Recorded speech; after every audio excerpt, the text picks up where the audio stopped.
Good morning बच्चों। हम अब पीछे की पहले पार्ट से शुरुआत किए हैं और हम पढ़ रहे हैं समानुपात का मूलभूत प्रमेय। प्रभु से 2 लाइन की प्रार्थना। आलोकित पथ करो हमारा, हे जग के अंतर्यामी, शुभ्र प्रकाश दो, स्वच्छ दृष्टि दो, जल चेतन सबके स्वामी। इसी अपनी एक छोटी सी एप्लीकेशन के साथ हम आगे बढ़ते हैं। कल से हमने शुरुआत किया है, रिवीजन की तरफ बढ़ रहे हैं, पहला लेसन। तो चलो चलते हैं और हम अपने इस पढ़ाई को आगे बढ़ाते हैं।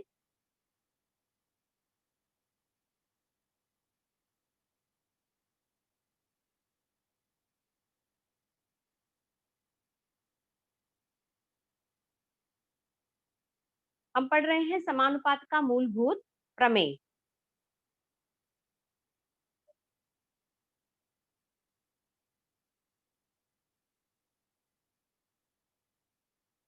प्रमेय क्या कहता है, पहले हम स्टेटमेंट पढ़ लेते हैं। यदि किसी त्रिभुज कि किसी एक भुजा के समांतर खींची गई रेखा अन्य दो भुजाओं को दो भिन्न बिंदुओं पर प्रतिच्छेदित करे तो वह रेखा अन्य दो भुजाओं को समान अनुपात में विभाजित करती है। तो जैसे हम अक्सर जानते हैं कि हमें प्रमेय में ही दत्त और साध्य दोनों दिया हुआ होता है। तो पहला लाइन जो होगा हमारा दत्त होगा और जो दूसरी होगी वो साध्य होगी। अब फटाफट हम इसको देख लेते हैं कि क्या दत्त है और क्या साध्य है। और कथन में किसी भी त्रिभुज का नाम नहीं दिया है, तो हमें क्या करना होगा, एक नाम हमें खुद त्रिभुज बनाकर लेना होगा। हमने माना त्रिभुज ए बी सी है और हमारे कथन के अनुसार इस त्रिभुज ए बी सी में रेखा यल समांतर है भुजा बी सी के, और रेखा यल यह भुजा ए बी को पी पर और भुजा ए सी को क्यू पर प्रतिच्छेदित करती है। बीसी के समांतर किसी त्रिभुज के किसी एक भुजा यानी बीसी के समांतर यल रेखा है और इन दोनों भुजाओं को P और Q क्रमशः प्रतिच्छेदित करती है। तो जो दत्त है हमने लिख दिया, त्रिभुज एबीसी में रेखा यल समांतर भुजा BC, रेखा यल या भुजा AB को बिंदु P पर तथा भुजा AC को बिंदु Q पर प्रतिच्छेदित करती है। तो साध्य क्या करना है, उन दोनों भुजाओं को या दोनों बिंदु या रेखा समान अनुपात में प्रतिच्छेदित करती है, यानी कि ए पी बटे पी बी ए क्यू बराबर है ए क्यू बटे क्यू सी। ये हमारा साध्य हो गया। और साध्य होने के बाद और इस साध्य को हमें करने के लिए, सिद्ध करने के लिए एक छोटी सी रचना है। हम पी सी और क्यू बी या बी क्यू हम इनको मिलाते हैं। तो ये हमारा हुआ दत्त प्रमेय। और नाम के अनुसार एक हम त्रिभुज बना लेंगे और नाम दे देंगे और उसके अनुसार हम दत्त लिखेंगे, साध्य लिखेंगे और रचना। पहले समझ लेते हैं कि हमारा ये प्रमेय है क्या, कैसे हम इसे सिद्ध करेंगे। मान लो ये आकृति है हमारे सामने और एक त्रिभुज हमने ले लिया। इसमें 3 त्रिभुज बनते हैं और फटाफट देख लेंगे कि कैसे हम रचना करेंगे। तो क्यू बी को मिला देंगे। ए पी सी एक त्रिभुज है और जब हम इसमें रचना करेंगे तो एक त्रिभुज हमारा और बनेगा। इस तरह से एक त्रिभुज और हमारा बन गया। जब हम रचना करेंगे तो एक त्रिभुज और बनेगा। इस तरह से 2 त्रिभुज बनते हैं। बच्चों ध्यान दो, अब इन दोनों त्रिभुजों का हम नाम लेंगे और देखेंगे कि इनकी खासियत क्या है, विशेषता क्या है। ए पी सी यह त्रिभुज लेते हैं और रचना करने के बाद एक त्रिभुज और कौन सा बनता है, बी पी सी। अब नाम लेने के एक तरीके से याद रखो, ए पी सी यानी एक बिंदु अलग है, बी पी सी फिर बी बिंदु अलग है, पी सी वही, क्योंकि भुजा ये दोनों भुजा इस दोनों त्रिभुजों में आती है। अब इन त्रिभुजों को अगर हम ध्यान से देखेंगे तो ये एक अधिक कोण त्रिभुज है। अगर इस बिंदु से यानी क्यू बिंदु से इस त्रिभुज के 3 शीर्ष बिंदु बी पी क्यू और क्यू से अगर मुझे लंब खींचना है तो कौन सी भुजा पर जाएगा, बीपी पर। तो बीपी की भुजा को हम थोड़ा सा आगे बढ़ा देते हैं और इस पर हम लंब खींचते हैं। तो जो ये लंब होगा क्यू और कोई बिंदु समझो यहाँ इस रेखा पर आ जाएगी तो हो जाएगा लंब। अब यही जो लंब है इस त्रिभुज का, कौन सी त्रिभुज, बीपीसी का, बीपीक्यू का भी है और एपीसी का भी है।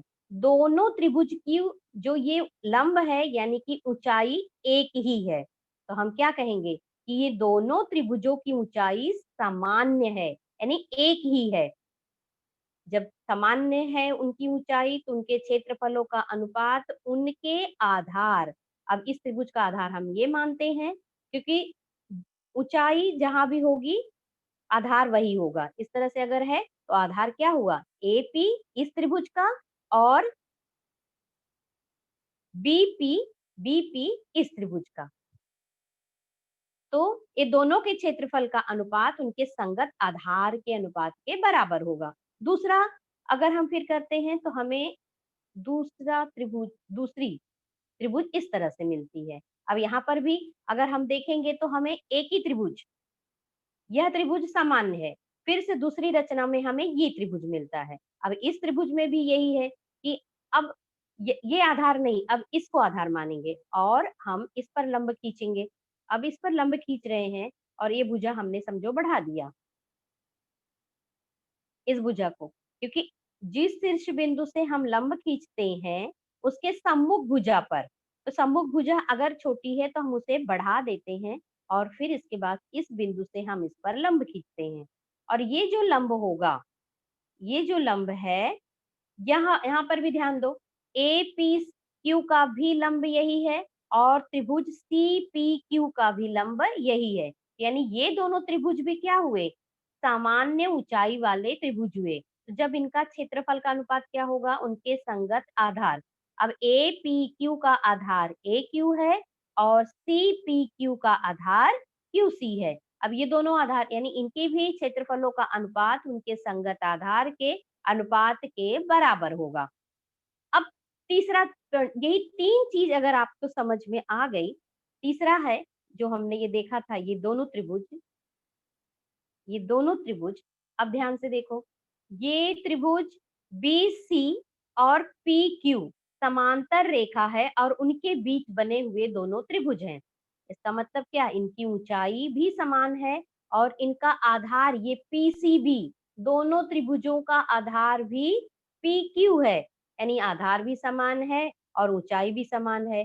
तो क्या होगा, ये दोनों त्रिभुजों का क्षेत्रफल बराबर होगा। यही अगर 3 पॉइंट हमें लिखना आ गया तो हमारा जो उपपत्ति है वो आसान हो जाएगा। तो चलो हम अब उपपत्ति लिखते हैं। जो हमने समझा उसी को हम फटाफट लिख लेंगे और आपके साथ ये डायग्राम है, हम देखकर ही लिखते रहेंगे। त्रिभुज एपीक्यू, अब नाम आपको बहुत अच्छे से ध्यान से पढ़ना है।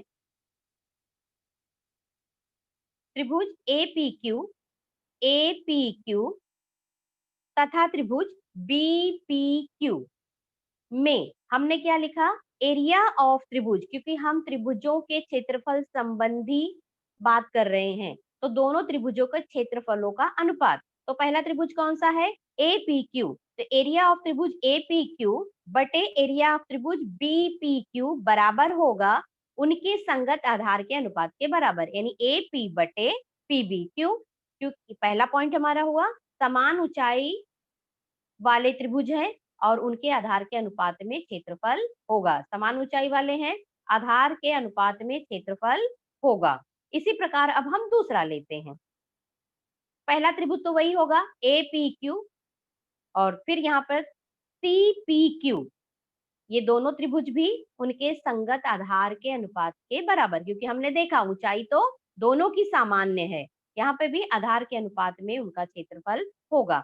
अब हम देखते हैं कि जिससे दोनों त्रिभुज बीपीक्यू, बीपीक्यू, सीपीक्यू, बीपीक्यू और बीपीक्यू और सीपीक्यू दोनों क्या हैं, समान ऊंचाई वाले और समान आधार वाले, तो उनके क्षेत्रफल क्या होंगे, आपस में बराबर होंगे, सीपीक्यू इनका अनुपात।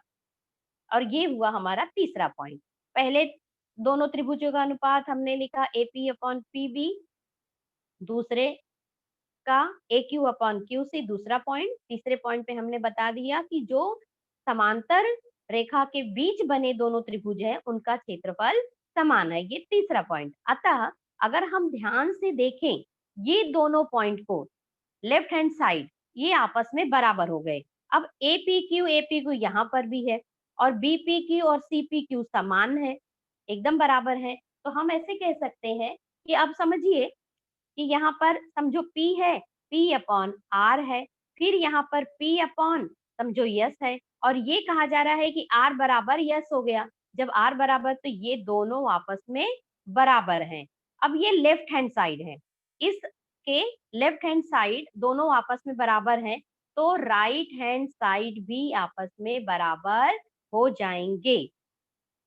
ठीक, तो इसलिए इनका राइट हैंड साइड यानी कि A P upon P B बराबर ए क्यू अपॉन ए सी भी बराबर होगा कथन 1 और 2 के अनुसार। इस तरह से हमने ये सिद्ध कर लिया कि समानुपात मूलभूत प्रमेय में अगर कोई त्रिभुज की समांतर रेखा अन्य दो रेखाओं को प्रतिच्छेदित करती है तो उनके क्षेत्रफलों का अनुपात उनके उन भुजाओं को समानुपात में विभाजित करती है, यानी उनका अनुपात बराबर होगा, इन दोनों भुजाओं का अनुपात बराबर होगा। ये हमारा समानुपात का मूलभूत प्रमेय है। अब हम इसके विलोम में भी देख लेते हैं, विलोम क्या कहता है। विलोम है समानुपात के मूलभूत का प्रमेय, ये आपको सिद्ध नहीं करना है, सिर्फ इसको एप्लीकेशन के रूप में लिखना है। यदि कोई रेखा किसी त्रिभुज की दो भुजाओं को समान अनुपात में विभाजित करे, एकदम जस्ट आप रिवर्स जाइए, पहले समान अनुपात में विभाजित करती है तो वह रेखा तीसरी भुजा के समांतर होती है। मान लो एक एग्जांपल मैंने ले लिया कि पी क्यू आर एक त्रिभुज है और ए बी रेखा यल बिंदु ए और बी पर प्रतिच्छेदित करती है, और यहाँ पर मान दिया हुआ है पी ए 6 है और ए क्यू 9, पी बी 10 है और बी आर 15। अब हम अलग अलग इन रेखाखंडों का अनुपात और इन रेखा का अलग अलग निकालेंगे। तो P A upon A Q निकाला तो 6/9 यानी 2/3, यानी पहला हो गया। फिर दूसरा हम इस भुजा के अनुपात को निकालेंगे तो 10/15 कितना आया, 2/3। हमने देखा कि पहला और दूसरा अनुपात आपस में बराबर है, इसका मतलब क्या कि यह रेखा और रेखा यल क्यू आर समांतर हैं क्योंकि इनके संगत भुजाओं का अनुपात समान है।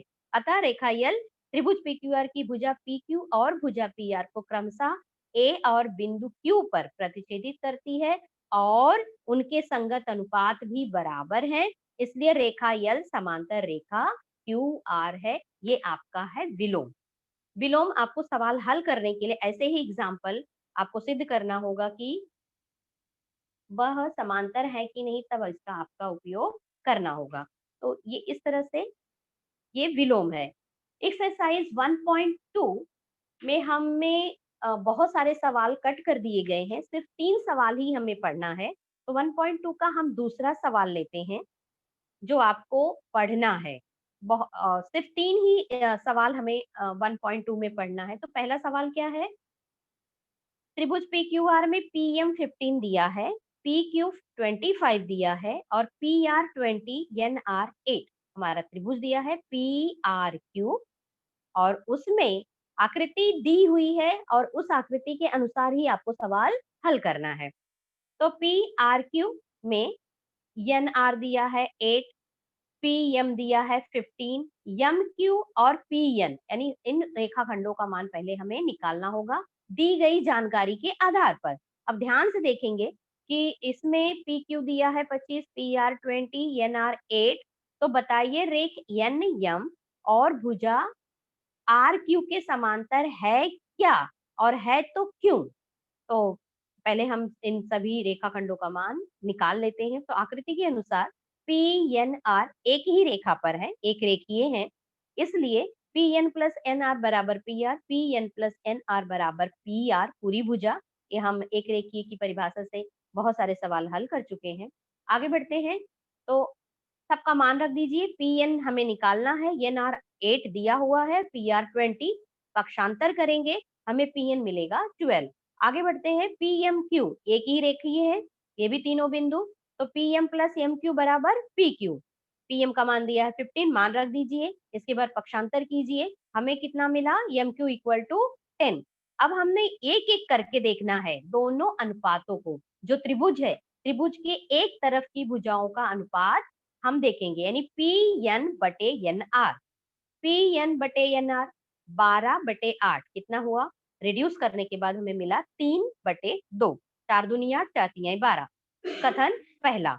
दूसरा, पी एम और एम क्यू दूसरी तरफ के दोनों रेखाखंडों का अनुपात 15/10, इसको भी हमने रिड्यूस किया, 5 दूनी 10, 5 तिहाई 15, 3/2। दोनों को हमने देखा तुलना करके, तो दोनों का अनुपात समान आया। इसका मतलब क्या, त्रिभुज पी क्यू में, पी आर क्यू में पी एन बटे एन आर बराबर पी एम बटे एम क्यू, यानी दोनों रेखा, जो दो भुजाएं हैं, उनके जो अनुपात है वो समान है। अब उनके अनुपात समान है कथन 1, 2 से, इसका मतलब समानुपात के मूलभूत प्रमेय के विलोम से हम उल्टा गए, पहले हमने अनुपात निकाला और ये बराबर हो गए, तब हम कह सकते हैं कि ये दोनों भुजाएं समांतर हैं।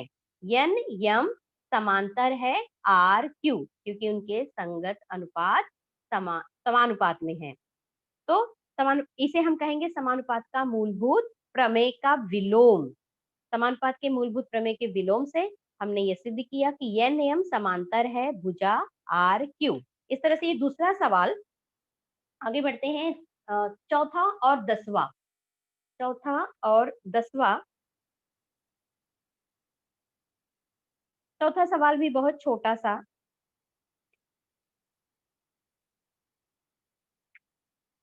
क्या दिया है चौथे सवाल में, हम देख लेते हैं। आकृति में, यहाँ पे भी आकृति दी हुई है। क्या दिया है, कोणों के माप दिए गए हैं, इनके आधार पर सिद्ध कीजिए ए पी बटे पी बी बराबर ए क्यू बटे क्यू सी। यानी आपको समानुपात का मूलभूत प्रमेय के हिसाब से आपको ये दोनों अनुपात सिद्ध करने हैं। तो देखते हैं बहुत ध्यान से कि ए पी क्यू 60 दिया है, और इसी में अब चाहे ए बी सी भी 60 दिया है। अगर हम ध्यान दें तो ये संगत कोण है, अगर ये रेखा समांतर है और ये 60-60 है, समांतर है कि नहीं है, हम इस कथन से ही सिद्ध कर सकते हैं। तो ये 60 है और ये 60 है, परंतु ये क्या है, संगत कोण है। और अगर संगत कोण सर्वांग सम होते हैं तो ये दोनों रेखाएं समांतर होंगी, इसे कहते हैं संगत कोण कसौटी। तो वही चीज हमें लिखना है कि कोण एपीक्यू बराबर कोण एबीसी 60 ये दिया हुआ है, और इसलिए एपीक्यू सर्वांग सम है कोण एबी, परंतु ये क्या है, संगत कोण है, और इसलिए रेख पी क्यू समांतर है रेख बीसी संगत कोण कसौटी के अनुसार, संगत कोण कसौटी। और इसलिए त्रिभुज एबीसी में अब ये समांतर हमने सिद्ध कर दिया, तो समानुपात मूलभूत के प्रमेय के अनुसार ए पी बटे पी बी बराबर ए क्यू बटे क्यू सी, और यही हमें सिद्ध करना था। तो सिर्फ 2 स्टेप, हमें पहले बताना है कौन सर्वांग सम है, कौन क्यू सर्वांग सम है। तो इससे क्या हुआ, संगत कोण कसौटी से ये भुजा पी क्यू समांतर हो गई, पी क्यू समांतर हो गई बी सी, और ये अगर समांतर हुआ तो समानुपात मूलभूत प्रमेय के अनुसार ए पी बटे पी बी बराबर ए क्यू बटे क्यू सी। ये हुआ हमारा दूसरा सवाल, और यानी 1.2 का चौथा सवाल। दूसरा, चौथा और 10वां सिर्फ आपको इतना ही करना है। तो ये हो गया चौथा। अब आगे बढ़ते हैं 10वें सवाल में। 10वें सवाल में आपको एक एक्टिविटी है, और वो एक्टिविटी आपको पूरी करनी है। पहले डायग्राम को अच्छी तरह से समझ लेते हैं। ये ये आपका, और इसमें इसे ध्यान से देखकर आपको ये एक्टिविटी पूरी करनी है। ये हुआ आपकी,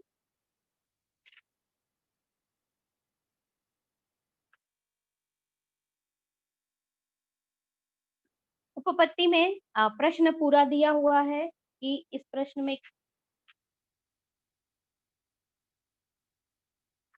आपका पूरा प्रश्न ये है कि संलग्न आकृति में, इस आकृति में त्रिभुज के अंतभाग में स्थित एक बिंदु यक्स है और यक्स को त्रिभुज के शीर्ष बिंदुओं से जोड़ा गया है। इसी प्रकार पी क्यू समांतर है रेख डी ई और रेख क्यू आर समांतर है ई एफ।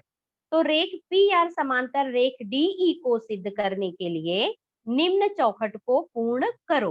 तो अब आपको सिर्फ ये डायग्राम देखना है और इस कृति को पूरा करना है। दो त्रिभुज को पहले ध्यान से देखेंगे। अब इसमें दिया है यक्स डी ई और त्रिभुज एक्स डी में पी क्यू समांतर D E, x D E, x D E ये में। अब दिया है पी क्यू समांतर डी ई, ये दत्त है। तो आपको इसमें लिखना होगा दत्त। ये है दत्त। अगर ये दत्त है तो फिर अब हमें क्या लिखना है, क्योंकि इस भुजा में इस त्रिभुज में ये भुजा समांतर इस भुजा के है, तो समानुपात मूलभूत प्रमेय के हिसाब से क्या होगा, यहाँ क्या दिया है यक्स पी, तो यक्स पी बटे पी डी और दूसरा क्यू ई है, यक्स क्यू बटे क्यू ई, क्यों, समानुपात का मूलभूत प्रमेय, समानुपात का मूलभूत प्रमेय। अब दूसरे में यक्स ई एफ, अब दिया है यक्स ई एफ, ये दोनों भुजा समांतर है, ये दत्त है, यहाँ आपको लिखना है दत्त, ये भी दत्त है। अब ये दत्त एक्स ई एफ में, तो अब आपको समानुपात के मूलभूत प्रमेय से यक्स ई एफ, ये दोनों भुजाएं समांतर हैं, अर्थात इनके दो जो रेखाखंड है ये इनका अनुपात समान होगा। तो हम लिखना शुरू करेंगे यक्स क्यू बटे क्यू ई, यक्स क्यू बटे क्यू ई बराबर यक्स आर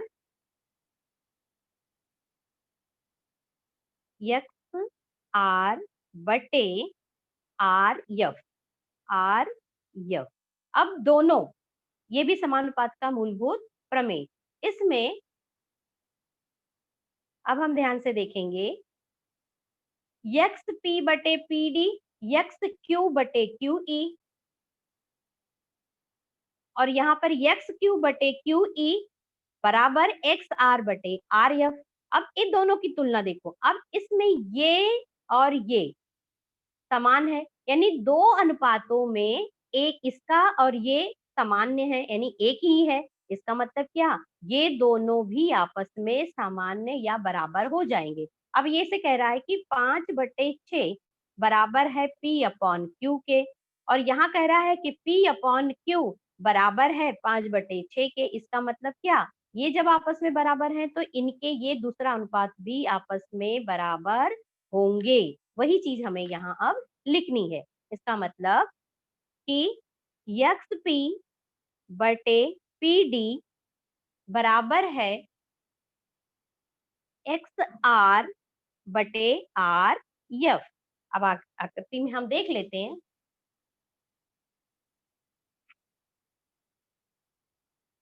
अब हमने क्या सिद्ध कर लिया, एक्स पी बटे पी डी बराबर एक्स आर बटे आर एफ।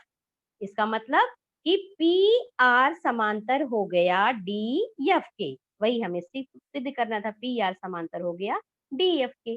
तो ये एक्टिविटी थी, ये आपको भरना था। तो ये आकृति को समझकर हमने इसे भर लिया है। तो ये हमारा तीनों सवाल पूरा हो जाता है और इतना ही करना है रिवीजन के हिसाब से। सर, विजय सर,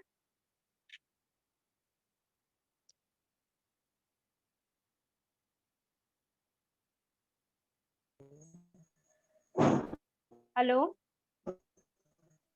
हाँ मैडम। हाँ हो गया सर। देखिए कोई हाथ उठाए तो डाउट पूछे हो तो। गया। हाँ सर। Okay okay. किसी को प्रश्न है क्या बेटा? किसी को कोई प्रश्न है तो हाथ ऊपर कीजिए। ओके। इमदादुल्लाह। हेलो, नमस्ते टीचर। हाँ नमस्ते बच्चा। टीचर, विलोम जैसे समान अनुपात के मूलभूत प्रमेय का विलोम और समान अनुपात का मूलभूत प्रमेय, प्रमेय। इसमें अंतर क्या है? कैसे पहचान, इसको लगाना है, इसमें विलोम हाँ लगाना है, इसमें मूलभूत प्रमेय लगाना है, कैसे पता चला? चला बिल्कुल, घर से देखिए चला अगर रेखा समांतर दिया है, रेखा समांतर दिया है, तब आपको अनुपात निकालना होता है। ये है समांतर दिया है, समांतर दिया है, तो ये समानुपात का मूलभूत प्रमेय है, समानुपात का प्रमेय है, ये समझो। और अगर समांतर सिद्ध करना है, समांतर सिद्ध करना है, तब समझो कि विलोम है। ठीक, समांतर दिया है, दो भुजाएं समांतर हैं, तो ये समानुपात का प्रमेय है। और अगर कह रहा है कि समांतर सिद्ध करो, तो ये विलोम है।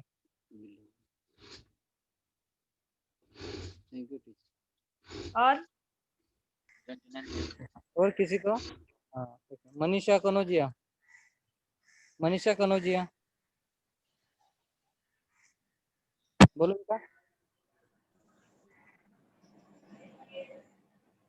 मनीषा कनौजिया बोलो। Good morning ma'am. मैम वो हाँ, रचना मैम सब में करते हैं क्या मैम? नहीं नहीं, रचना सब में नहीं करना है। जो आकृति आपको सवाल में दी है तो जरूरी नहीं है बनाना, लेकिन जब आप प्रमेय लिखोगे तब आकृति जरूर बनाओगे। प्रमेय लिख नहीं रहे मैम, वो हाँ, मैम जैसे आपने लिखा ना दत्त साध्य, फिर नीचे रचना लिखा था, वो हाँ, सब में लिखना पड़ता है मैम? नहीं, जिस जिस प्रमेय में रचना है उसी में लिखना पड़ता है। सारे प्रमेय में रचना नहीं है, इसमें है तो इसमें लिखना होगा। बिना रचना किए त्रिभुज बनेगा नहीं ना। अब हाँ। रचना करो, जब यहाँ ये इसको मिलाओगे, ये यहाँ पर हम मिला रहे हैं बी क्यू को, जब मिलाएंगे तभी तो हमको ये त्रिभुज मिलेगा, ऐसा। तब ये दो त्रिभुजों की हम तुलना कर रहे हैं। इसके बाद फिर हम इसको मिलाते हैं पी सी को, तब हमें एक और त्रिभुज मिलता है इस तरह से, तब इन दोनों त्रिभुजों की तुलना करते हैं। इसलिए इसमें रचना है, सारे प्रमेय में रचना नहीं है, जिसमें होगा वही ध्यान देना, ठीक है। Okay ma'am. Nisha Gaur. Nisha Gaur. Nisha Gaur.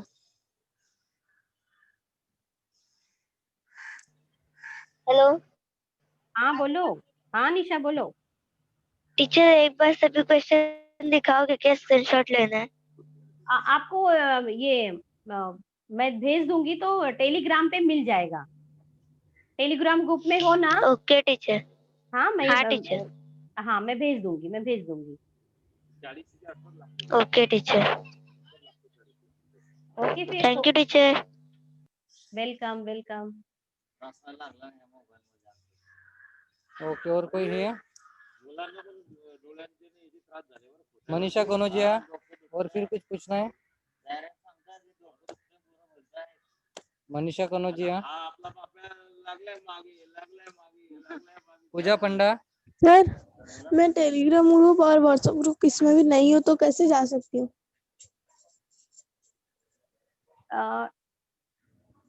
Telegram group का लिंक सर शेयर किया होगा ना? आज नहीं ना, आज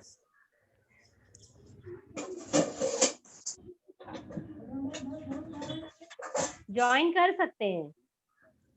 ऐसे टीचर? दिनेश सर से पूछना, दिनेश सर बताएंगे। अच्छा ठीक है। ओके, और किसी को कोई प्रश्न है? अब ये रिवीजन है, अच्छी तरह से रिवाइज कर डालो, बहुत सारा पोर्शन कम हो गया है। अब देखो 1.2 में आपको सिर्फ 3 ही सवाल हल करने हैं, आपके लिए बहुत सुनहरा सुनहरा मौका है, एकदम अच्छे से तैयार करो। हेलो, हो गया सर चाहे सबका? ओके ओके, ठीक है फिर। Okay okay, thank you sir. Okay leave madam. हो जाओ। हाँ मैडम। ओके।